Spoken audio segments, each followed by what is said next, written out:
पोखरा एभेडलाई कुरा काट्नेहरू है उसले खोजेर अहिले देखाइदियो। कति हेर्छौ? पहिला जिमी निसम, अहिले जोसन रोय। सारा पावर प्लेमा ओपनिङमा आएर छक्काका वर्षा पानीको थपा फालिदिन्छ जोसन रोयले। यस्तो खेलाडी ल्याइदिए जसले आइपिएललाई ट्रफी जिताएको, जसले पिएसएललाई ट्रफी जिताएको।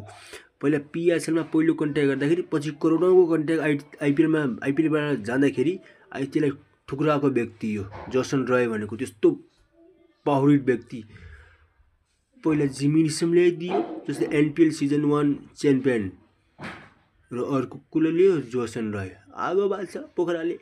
र यी कुराबाट कुशल भुर्तेलले केही कुरा सिक्नुपर्ने हुन्छ है। कुशल भुर्तेलले कसरी बललाई ह्यान्डल गर्ने र कसरी पावर प्लेमा खेल्ने भन्नेको त्यहाँ सिक्नुपर्ने हुन्छ। किनकि यति बेला दुनियाँको टप 1 ब्याट्सम्यान हो जोसन रोय।